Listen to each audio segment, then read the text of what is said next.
Provision for 3 bedrooms, 1 toilet and bath, space for parking lot. 60 square meter ang lot area and 68 square meter ang floor area. Guys, future homeowners and investors, welcome to Citadela Homes, Barangay Pulong Buhangin, Santa Maria, Bulacan.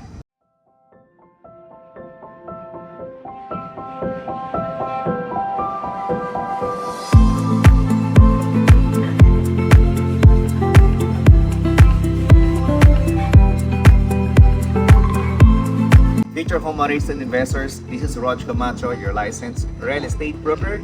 For today's video ay bibigyan namin kayo ng bahay na for as low as 12,000 pesos monthly amortization.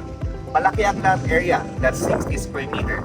Malaki ang floor area, that's around 68 square meter. House, provision for 3 bedrooms, 1 toilet and bath, at meron tayong space for our parking lot. Dito sa actual papakita namin sa inyo, ang lot area nito ay 52 square meter, while yung available natin ay 60 square meter. Mas malaki yung lote na makukuha ninyo for 2.2 million pesos na bahay. Okay? Makukuha ninyo for 12,000 pesos monthly amortization. First, sa location. Paglabas mo ng gate, no? Dito sa gate, ay pwede mo nang lakarin papuntang highway at doon naman yung sakayan ng bus papuntang Balintawak. Dikay naman, papuntang Monumento hanggang Divisoria. So dito, 101% tax-free, no fault line, at sobrang lapad po ng kalsada natin. Ito yung affordable housing natin dahil di siya mukhang affordable housing. Kasi unang-una, maliwalas, malapad yung kalsada natin. So guys, I can assure you that this property is guaranteed 100% flood-free, no fault line, higit sa lahat, buhos yung gawa nila ditong bahay. So available ito for in-house financing or pag-ibig financing. Naghahanap kayo ng property either for your investment, for personal use, or rental, no? The property, eto, the best to para sa inyo.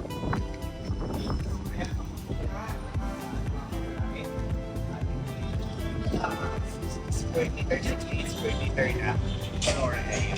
So as you can see, ito sa ating parking lot, para ito sa ating 52 square meter na lot area. So imagine, pag 60 square meter ang lot area na makuha ninyo, baka hanggang dito pa siya. So mas mahaba yung lote natin. Okay? Mas maganda yung mas malaki yung lot natin para lang sa ganon, kung meron tayong budget, pwede pa nating i-extend yung ating second floor as well as yung ating dining and living area. Okay? So sa turnover natin, ito, naka-semento. Tapos on this side, yung parking area natin ay lupa pa lang. So kaya na po ang bahala magpa-semento niyan or maglagay ng tiles. Okay, so meron tayong sliding door, tapos pagpasok natin dito sa bahay, yung ating pintuan ay made of steel door. Okay, see, eto na siya.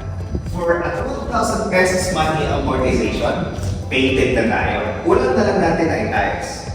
Matibay po yan, meron tayong mga miga. Tapos eto naman yung ating lavatory, yung ating kitchen sink. Pero meron tayong sink, wala tayong built-in cabinet. Meron tayong isang bintana at meron tayong sliding window. Ayan. Medyo social na rin siya, no? So, yan yung ating turnover para sa ating ground floor. Tapos, yung ground floor natin ay plain cement. So, dito, mamimili kayo ng kulay ng tiles na gusto niyo. Either vinyl tiles o di kaya naman yung ceramic tiles. Kung ako mapipiliin, no, mas okay yung vinyl tiles kasi kung hindi na uso yung tiles na pinabit ko, pwede ko siyang palitan anytime. Mabilis lang siyang paklasin. Unlike pag ceramic tiles, pag once na outdated na yung design ng tiles mo, medyo mahirap magbangpa kasi yan ay post na. Yan lang naman yung personal ko na opinion. So, nasa inyo pa din kung ano yung mas gusto nyo. Tapos, ito naman yung space natin para yan siya. area. Kaganda rin sa property na to, is naganda yung developer. Yung property line dito sa likuran natin. At sa ganon, at time space ay andun sa harapan natin. So doon, mas ma-maximize kasi natin yung area. Either sa parking lot, either sa laundry area, yung mga ganon. So next is yung ating toilet and bath. So dito sa toilet and bath, eto, tiniles na ng developer. Para na sa ganon, livable na siya. Pwede ka namang lumipat kahit wala pang tiles yung inyong ground floor. Ang mahalaga, itong inyong toilet and bath kompleto na. Actually, kompleto naman itong i-turnover sa inyo. Meron tayong lavatory, meron tayong water closet, matik shower area. So hindi pala naikabit ng developer. Okay, so next is yung ating second floor. So dito sa second floor natin is provision for 3 bedrooms. Nasa inyo naman kung gusto nyo 3 bedrooms o 2 bedrooms. Kung gusto nyo po na maluwag, 2 bedrooms mo siya. Kung gusto niyo po ng maraming kwarto, 3 bedrooms mo siya. Kasi nga, sobrang luwag po ng property line na to. Sobrang luwag po ng property na to. Yung floor area natin. So, eto, isang lipa ko. Ayan, 2 lipa. Halos. Tapos, dito naman, isang lipa. Ayan, 2 lipa ko. Parang nagkaroon kayo ng idea, no? 3 lipa. Ayan, 4 na lipa. Ayan. Tapos kalahati din pa siguro to. Ganyan po kaluwag yung 12,000 pesos monthly amortization natin. So, hindi nakapagtataka na ang bilis maubos ng property dito. Actually, first time ko dito, no? So, nagulat ako, for as low as dati kasi 8,000 pesos lang to monthly. So, syempre, pataas ng pataas yung value ng property over time. Eto ngayon, 12,000 pesos ang monthly amortization, pero 60 square meter naman ang lot area mo. So mas maganda, mas malaki yung lot area. Yung sinabi ko sa inyo kanina, kasi marami ka pang pwedeng magawa sa lote mo. Okay? So kung pwede mo siyang i-2 bedrooms, 3 bedrooms, yan, isang kwarto dyan, isang kwarto dito, yan siya. Parang dito yung pituan, kasi isang kwarto dito.